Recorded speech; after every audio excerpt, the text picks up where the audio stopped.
ইরানের সুপ্রিমো হত্যা হয়ে যেতে পারেন এরকমই আশঙ্কা তিনি করছেন এবং তার পরবর্তী ইরানের উত্তরসূরি কে হবেন সেটাও তিনি জানিয়ে দিয়েছেন।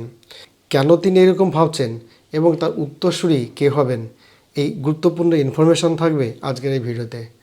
তো চলুন শুরু করা যাক আজকের ভিডিও। নমস্কার, আমি বিনয়। সিনপসিসে আপনাদের সবাইকে স্বাগতম।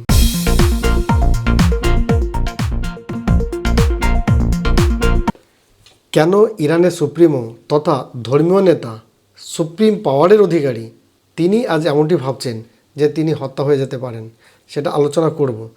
তার আগে ইরানের সর্বশেষ পরিস্থিতিটা আমরা একটু দেখে নিই।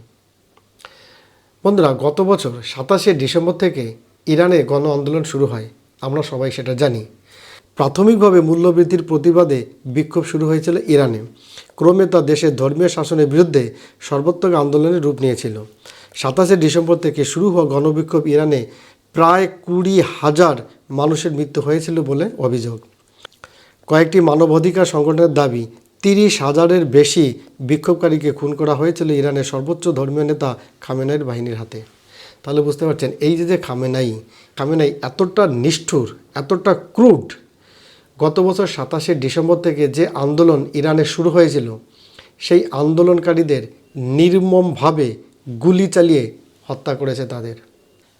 সরকারি রিপোর্ট অনুসারে যেটা বলছে যে 20,000-এর মতো মারা গেছে আন্দোলনকারীরা, কিন্তু এই যে বেসরকারি বা এই যে মানবাধিকার যে সংগঠন, তাদের দাবি অনুযায়ী 30,000-এর বেশি আন্দোলনকারীদের হত্যা করেছিল এই ধর্মীয় নেতা। তিনি এখন ভাবছেন তার মৃত্যু হতে পারে। আচ্ছা বলুন তো, এই 86 বছরের বয়স্ক এই বৃদ্ধা, এই যে 30,000-এর মতো আন্দোলনকারী, তারাও তো ইরানিয়ান ছিলেন। তাহলে তাদের মৃত্যুর কোলে ঢলিয়ে এই যে ক্ষমতায় টিকে রয়েছে, এই ক্ষমতার কী মূল্য আছে? যাদের উপরে এ রাজ করবে, যাদের এ দিশা দেখাবে, যারা ভবিষ্যতের ইরানের কর্ণধর, তাদেরই তো সে সরিয়ে দিল পৃথিবী থেকে, দুনিয়া থেকে। তাহলে এইরকম ক্ষমতা ভোগ করে কি পায় এরা? তার এখন অনুভব হচ্ছে তাকে হত্যা করা হতে পারে, এবং তাকে হত্যা করা হলে তার অবর্তমানে ইরানের নেতৃত্ব কে দেবে সেটাও তিনি ঠিক করে যাচ্ছেন। অর্থাৎ তার মৃত্যুর পরেও তার যে নীতি, সেই নীতিটাকে কে চালিয়ে যেতে পারে সেটাও তিনি এখনই ঠিক করে যাচ্ছেন। তাহলে এইহেন ব্যক্তিত্ব যদি ক্ষমতায় থাকে, সেখানকার জনগণ, সেখানকার কমন সিটিজেন্স, তাদের কি অবস্থা হতে পারে সেটা এই চোখে আঙুল দিয়ে দেখিয়ে দিচ্ছে। আর একজন ধর্মীয় নেতা কতটা ক্রুড হতে পারে তার ক্ষমতাটাকে ধরে রাখার জন্য, তার জ্বলন্ত উদাহরণ এই আয়াতুল্লাহ আলী খামেনাই। বন্ধুরা, ইরানের আইনি ব্যবস্থা শুনলেও আপনারা চমকে উঠবেন। ইরানের অ্যাটর্নি জেনারেল মোহাম্মদ মোবাহেদি আজাদ ঘোষণা করেছিলেন বিক্ষোভকারীদের আল্লাহর শত্রু। একটা দেশের প্রশাসনের বিরুদ্ধে আন্দোলন হতেই পারে, তাদের ক্ষোভ বিক্ষোভ থাকতেই পারে। তাহলে সেই দেশের জনগণ যদি তার সরকারের বিরুদ্ধে আন্দোলন করে, আন্দোলনকারীরা হচ্ছে আল্লাহর শত্রু।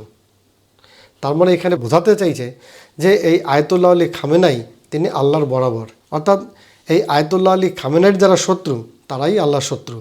বিক্ষোভকারীদের আল্লাহর শত্রু হিসেবে দেখা হবে ওই অপরাধে ইরানের আইনের মৃত্যুদণ্ডের বিধান রয়েছে। পাশাপাশি ধর্মদ্রোহী চিহ্নিত করে মৃত্যুদণ্ডের সাজা দেওয়া হয়েছে প্রায় 1,000-এর বেশি বিক্ষোভকারীকে। তাহলে বুঝতে পারছেন, ধর্মের নামে ধর্মদ্রোহী হিসাবে 1,000-এর বেশি আন্দোলনকারীদের মৃত্যুর কোলে ঢলিয়ে দিয়েছে এই আয়াতুল্লাহ আলী খামেনাই।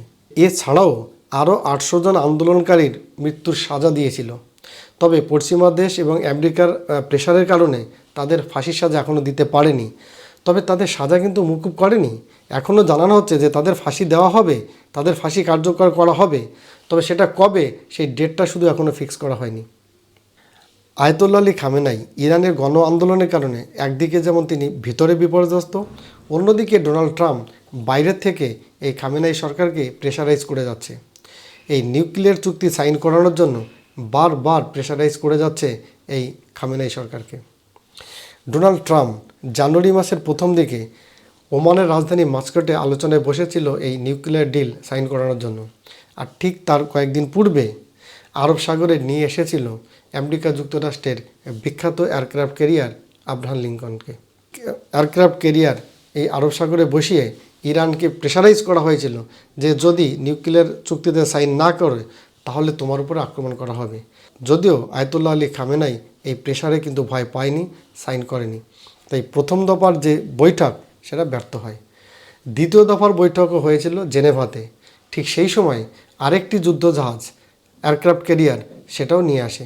যখনই আলোচনায় বসতে যায় ঠিক তার আগে একটি ভয়ের একটি পরিবেশ সৃষ্টি করে যাচ্ছে ডোনাল্ড ট্রাম্প। তারপরেও কিন্তু সেই দ্বিতীয় দফার বৈঠকও বিফল হয়। আর ঠিক এই মুহূর্তে তৃতীয় দফার আলোচনায় বসতে চলেছে জেনেভাতে। আর ঠিক এই পরিস্থিতিতে ইরানে একটি মেসেজ ছড়িয়ে পড়ে যে wait and see a man of action. অর্থাৎ তারা বলতে চাইছে যে ডোনাল্ড ট্রাম্প হুমকির সুরে বলছে যে দেখো এখন তোমাদের আমি কি করি, হয় নিউক্লিয়ার ডিলে সাইন করো, না হলে তোমরা যুদ্ধের জন্য প্রস্তুত হও। ঘরে এবং বাইরের চাপে এই আয়াতুল্লাহ আলী খামেনাই এখন তিনি মনে করছেন তিনি হয়তো গুপ্ত হত্যা হতে পারেন। তাই তিনি তার উত্তরসূরি বেছে নিয়েছেন। কে এই উত্তরসূরি? তিনি তার উত্তরসূরি হিসেবে বেছে নিয়েছেন আলী লারজানিকে। ইনি হলেন ইরানের একজন প্রভাবশালী রক্ষণশীল রাজনীতিবিদ এবং দীর্ঘদিন ধরে ক্ষমতার কেন্দ্রবিন্দুতে ঘনিষ্ঠ ব্যক্তি। ইনি ইরানের সর্বোচ্চ ধর্মীয় নেতা আয়াতুল্লাহ আলী খামেনাইর বিশ্বস্ত বলেই পরিচিত। ইনি ইরানের পার্লামেন্ট যে মজলিস তার স্পিকার ছিলেন 2008 থেকে 2020 সাল পর্যন্ত, অর্থাৎ দীর্ঘ 12 বছর পর্যন্ত ইনি এই স্পিকার পদে আসীন ছিলেন। সুপ্রিম ন্যাশনাল সিকিউরিটি কাউন্সিল এসএনএসসির এর সেক্রেটারি ছিলেন 2005 থেকে 2007 সাল পর্যন্ত। রাষ্ট্রীয় সম্প্রচার সংস্থা IRIB এর প্রধান ছিলেন 1994 থেকে 2004 সাল পর্যন্ত। ইনি দর্শনে PhD করেছেন তেহরান বিশ্ববিদ্যালয় থেকে। ধর্মীয় নেতা হিসেবে নয়, এনার যে এডুকেশন যে নলেজ সেটা আছে। তিনি অনেকটা বাস্তববাদী। ভুল করেও ভালো হয়ে যায় ইরানের জন্য যদি এই লারজানি ক্ষমতায় আসেন, তাহলে বিশ্লেষকরা মনে করছেন যে ইরানের ফল ভালোই হবে। ইনি হয়তো ধর্মীয় যে চরমপন্থী সেটা হয়তো অবলম্বন করবেন না। ইরানের নিরাপত্তা এবং পারমাণবিক আলোচনায় গুরুত্বপূর্ণ ভূমিকা রেখেছেন ইনি। খামেনেইর সঙ্গে তার দীর্ঘ রাজনৈতিক এবং আদর্শগত সম্পর্ক রয়েছে। সংকটকালে বিশ্বস্ত মধ্যস্থকারী হিসাবে তিনি কাজ করেছেন। ইরানের এবং ভারতের কিন্তু একটি ভালো সম্পর্ক ছিল, যেটা বর্তমানে হয়তো বিভিন্ন কারণে সেই সম্পর্কটা নষ্ট হয়েছে। তাহলে যদি ভবিষ্যতে যদি ক্ষমতায় আসে তাহলে হয়তো পুনরায় আবার ভারত এবং ইরানের সঙ্গে যেমন সম্পর্কটা আগে ছিল হয়তো সেই জায়গায় আবার হয়তো ফিরে আসতে পারে। তাহলে সেক্ষেত্রে ভারতেরও যেমন ভালো, সেটা ইরানের জন্য ভালো হবে। ভারত ইরানের যে চাবহার যে বন্দরটি তৈরি করছিল সেটা হয়তো আবার নতুন করে শুরু হতে পারে, এবং ইরানের সেই বন্দরটি যদি ভারতে আবার পুনরায় কাজ চালু করে, সেই চাবহার বন্দরটি যদি পুনরায় প্রতিষ্ঠিত করতে পারে, তাহলে তার মাধ্যমে এই মধ্যপ্রাচ্যে কিন্তু ভারতের যে ব্যবসা সেটা আরও বৃদ্ধি পাবে। এটা হয়তো অনেক ভবিষ্যতের কথা। তবে বর্তমানে যে সিচুয়েশান যে দিকে এগোচ্ছে, ডোনাল্ড ট্রাম্প যদি আগামী সপ্তাহে এই নিউক্লিয়ার ডিলে সাইন না করাতে পারেন তাহলে হয়তো তিনি আক্রমণে যাবেন। আর যদি ইরানের উপর অ্যাটাকে যায় তাহলে ডোনাল্ড ট্রাম্প নিশ্চয়ই ইরানকে ধ্বংস করার তার টার্গেট থাকবে না। তাহলে তিনি নিশ্চয়ই ইরানে যে সমস্ত নিউক্লিয়ার প্রজেক্ট যেগুলো আছে সেইগুলোকে ধ্বংস করবেন, আর রেজিম চেঞ্জ করার জন্য হয়তো এই আয়াতুল্লাহ আলী খামেনাইয়ের কিছু একটা ব্যবস্থা করবেন। তো বন্ধুরা, এই ছিল যে আয়াতুল্লাহ আলী খামেনাই কেন তিনি এরকম ভাবলেন যে তাকে গুপ্ত হত্যা করা হতে পারে। তাহলে যদি এইরকম পরিস্থিতিতে ইরান ভবিষ্যতে আসে তাহলে ভারত এবং ইরানের সঙ্গে কি সম্পর্ক দাঁড়াতে পারে, আপনাদের মূল্যবান মন্তব্য কমেন্টে কমেন্ট করে জানাবেন।